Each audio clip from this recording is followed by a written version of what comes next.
Hello, मैं चेतनलाल रेगर, सहाचार्य समाजशास्त्र, राजकीय महाविद्यालय शाहपुरा, जिला भिलवाड़ा। मैं आज आपको बीए पार्ट सेकंड के सोशियोलॉजी के सेकंड पेपर के संदर्भ में जो अध्याय है गरीबी अर्थात निर्धनता के संदर्भ में चर्चा करेंगे। निर्धनता की अवधारणा के संदर्भ में चर्चा करने से पहले हम अच्छी तरह जानते हैं कि जिस समाज में हम रहते हैं उन समाज में ये जो समस्या है ये काफ़ी गंभीर है। ये एक आर्थिक समस्या है। ऐसा कोई समाज नहीं है जिस समाज में ऐसी समस्याएं किसी न किसी स्तर पर अवश्य मौजूद होती है। विश्व के सामने गरीबी की समस्या एक सामाजिक, नैतिक और बौद्धिक चुनौती है। गरीबी एक सर्वव्यापी समस्या अर्थात ये सभी जगह मौजूद होती है, यानी कि समृद्ध देश भी इसकी चपेट से नहीं बच सकते। अर्थात महाद्वीपों के देशों को अपना उपनिवेश बनाने वाले जितने भी जो देश हैं वहाँ भी ये स्थितियाँ देखने को मिलती हैं। तो गरीबी दूर करने के लिए भी अनेक योजनाबद्ध प्रयास भी किए, लेकिन उनके कारणों को ढूंढकर दूर करने के जो प्रयत्न किए जा रहे हैं उनके परिणाम स्वरूप भी जीवन स्तर में लोगों में सुधार आया है। निर्धनता की एक आर्थिक स्थिति है, किंतु ये एक सामाजिक पद को भी प्रकट करती है क्योंकि एक व्यक्ति की आर्थिक स्थिति का घनिष्ठ संबंध सामाजिक श्रेणी और वर्ग से ही भी है। गरीबी और अमीरी की आर्थिक स्थिति का अगर तुलनात्मक रूप से अध्ययन करें, यानी कि दोनों ही तुलनात्मक शब्द हैं। साधारण भाषा में गरीबी का अर्थ आर्थिक असमानता, आर्थिक पराश्रितता और आर्थिक अकुशलता से लिया जाता है। गरीबी को केवल आर्थिक अभाव के रूप में प्रकट करना इसका संकुचित अर्थ है। गरीबी के संदर्भ में कुछ परिभाषाएं अलग अलग समाजशास्त्र में दी, जिसमें गिलिन ने कहा था, गरीबी वह दशा है जिसमें एक व्यक्ति या तो अपर्याप्त आय अथवा मूर्खतापूर्ण व्यय के कारण अपने जीवन स्तर को इतना ऊंचा नहीं रख पाता कि उसकी शारीरिक या मानसिक क्षमता बनी रह सके और उसको तथा उस पर आश्रित को अपने समाज के स्तरों के अनुरूप उपयोगी ढंग से कार्य करने के योग्य बनाया रखा जा सके। ये परिभाषा गिलिन ने दी है। इसी तरह से जब योगेश अटल नामक एक समाजशास्त्री हुए, उन्होंने भी गरीबी के संदर्भ में एक परिभाषा दी।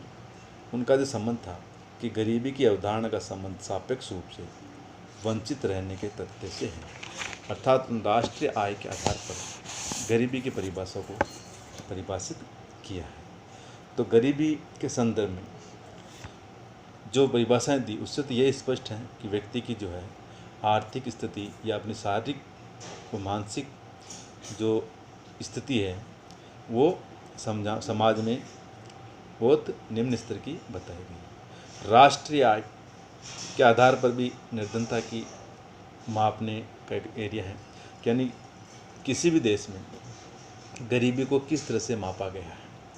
तो मापने के आधार स्वरूप किस चीज़ का आधार बना करके हम गरीबी को मापा जा सकते हैं। तो सर्वप्रथम किसी भी देश में गरीबी का मापना या उसका आंकना के दृष्टिकोण से राष्ट्रीय आय के आधार पर याद किया जाता है कि किसी वर्ष विशेष में उपभोग के लिए जो उपलब्ध वस्तुएं हैं, सेवाओं को देखा जाता है। राष्ट्रीय आय को ज्ञात करने के लिए किन तथ्यों को जोड़ा जाए, ये एक विवादास्पद विषय है।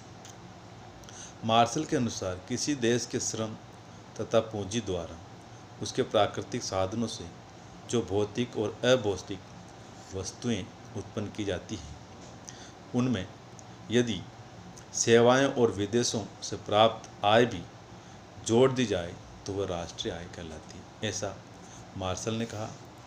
और इसी संदर्भ में प्रोफेसर पीगू ने भी राष्ट्रीय आय के संदर्भ में कहा कि राष्ट्रीय आय में केवल उस उत्पत्ति को सम्मिलित करते हैं जो मुद्रा में नापी जा सके। फीसद राष्ट्रीय आय में संपूर्ण उत्पत्ति के केवल उस माप को जो किसी वर्ष उपभोग में लिया जाए सम्मिलित कर सकते हैं।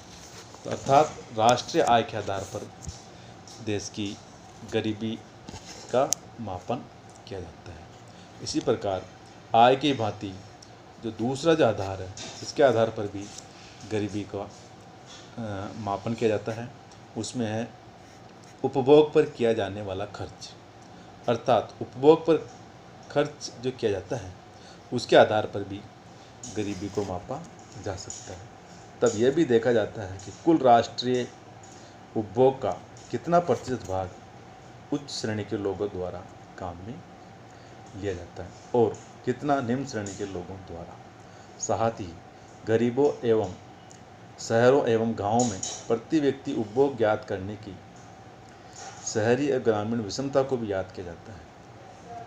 कई विद्वानों ने गरीबों को मापने के लिए कुछ आवश्यकताओं को कम से कम स्तर पर तय किया है, जिसमें यह आवश्यक है कि भारत में गरीबी से संबंधित सभी अनुमान भोजन पर होने वाले खर्च पर निर्भर है।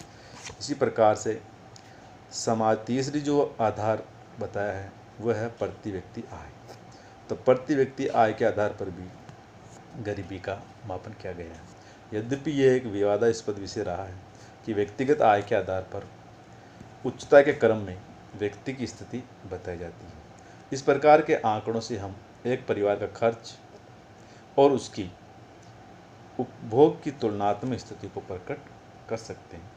इससे गरीबी प्रकट होती है। तुलनात्मक गरीबी तो अमेरिका जैसे समृद्ध देशों में भी पाई जाती है। अब भारत के संदर्भ में हम बात करें कि भारत में जो निर्धनता की स्थिति वो कैसी है। हम किसी भी देश में गरीबी को राष्ट्रीय आय, प्रति व्यक्ति आय, उपभोग खर्च, पोषण का आदर्श या प्रति व्यक्ति आय के आधार पर माप सकते हैं। भारत में गरीबी की परिभाषा पौष्टिक आधार के आधार को लेकर दी गई है। भारतीय योजना आयोग के अनुसार यदि किसी व्यक्ति की गांव में 2400 कैलोरीज प्रतिदिन और शहर में 2100 कैलोरीज प्रतिदिन नहीं मिलता है तो ये माना जाएगा कि वह व्यक्ति गरीबी रेखा के नीचे अपना जीवन व्यतीत कर रहा है।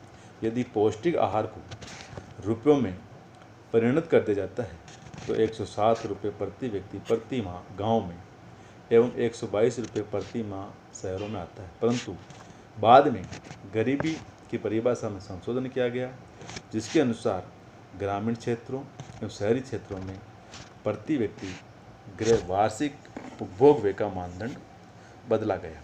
तो अर्थात भारत में जो गरीबी का जो निर्धनता का जो मापन है वो अलग अलग क्षेत्र वाइज डिसाइड किया गया।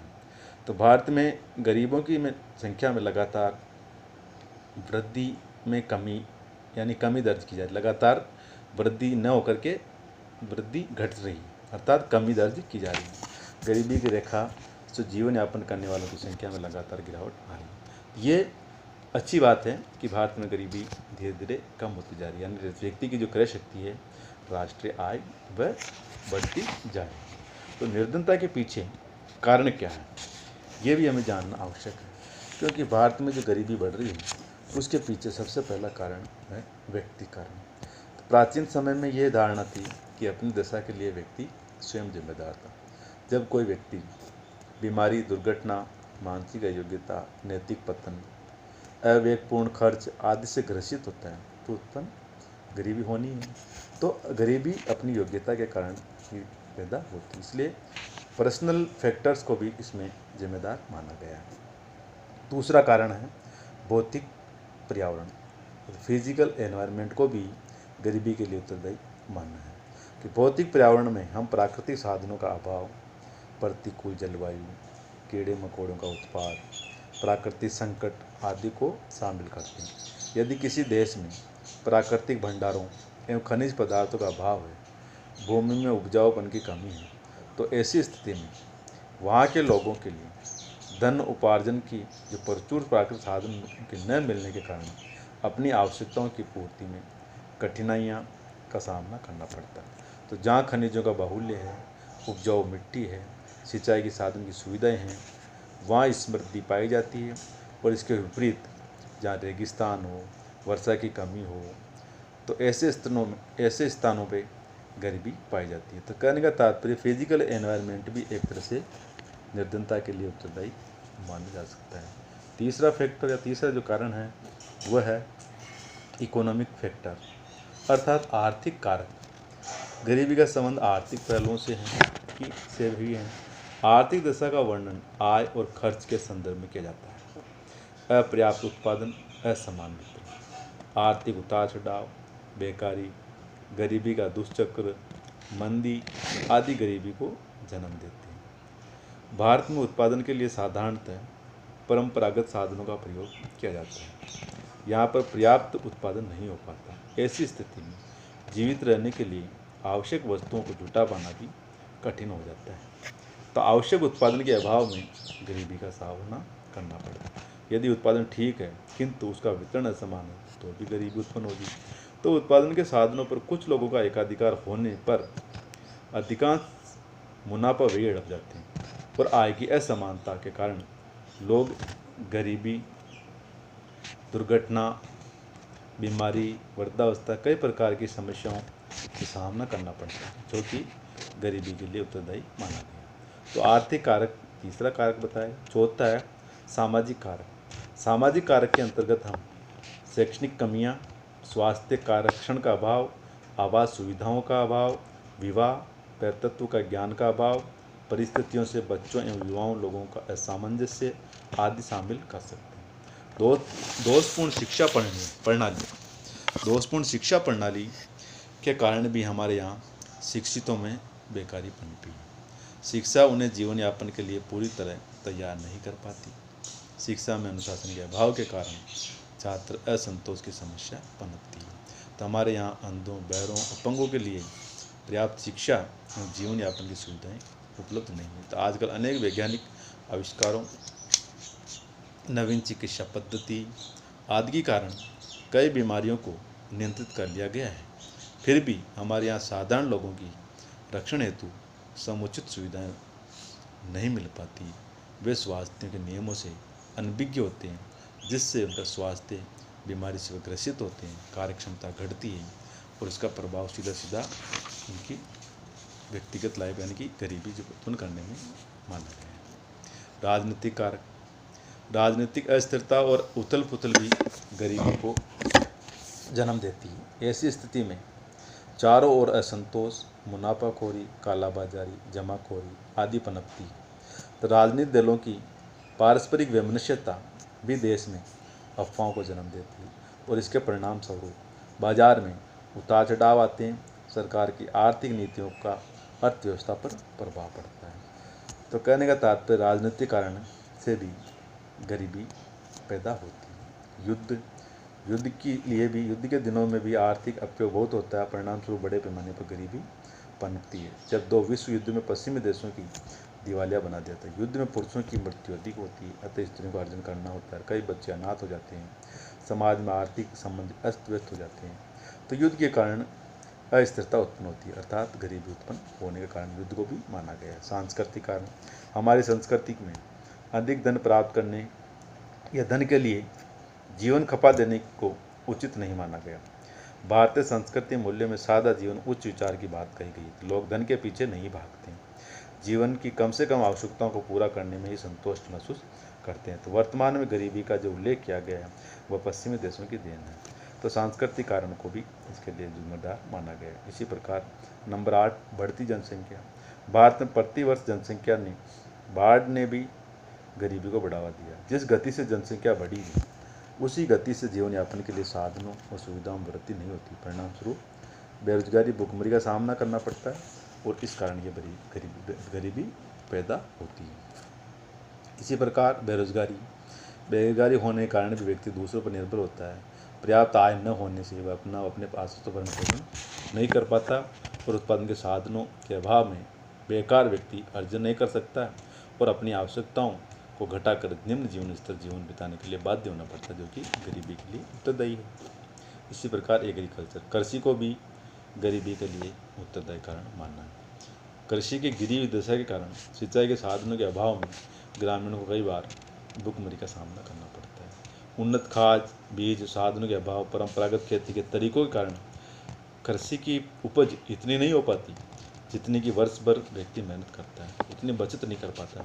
अधिकांश जो कृषि है वो वर्षा पर निर्भर है, वर्षा समय पे आती नहीं है। इस प्रकार से एग्रीकल्चर को भी गरीबी के लिए उत्तरदायी माना है। जमींदारी प्रथा, जमींदारी प्रथा में को भी कानून रूप से समाप्त कर दिया। सीलिंग एक्ट द्वारा अधिकतम भूमि की सीमा निर्धारित कर दी गई है, किंतु अब भी जमींदारी प्रथा व्यवहार में किसी न किसी रूप में मौजूद है। इस प्रथा के कारण कुछ लोगों के पास कृषि योग्य भूमि होती है, अधिक के पास नहीं होती है, इसलिए भी ये गरीबी बढ़ती है। साहूकारी प्रथा, गांव में सहकारी समितियों का अभाव, किसानों को अपनी ज़रूरत की समय साहूकार के पास जाना पड़ता है और साहूकार जो है किसानों से पैसा लेके अधिक ब्याज लगा के उनकी फसल को हड़प लेते हैं, तो उनको जीवन भर गरीबी में रहने के लिए मजबूर करते हैं।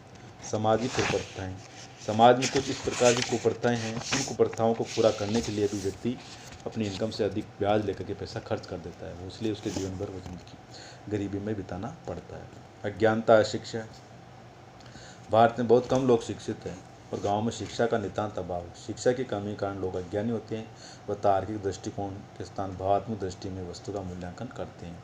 तो इस शिक्षा का लाभ साहूकार लोग उठाते हैं, जिससे उसका आर्थिक शोषण में जीवन यापन करना पड़ता है। प्राकृतिक साधनों का अपूर्ण दोहन, इसी प्रकार आलस्य और निष्क्रियता भी इसके लिए उत्तरदायी है। इसी प्रकार नारम साश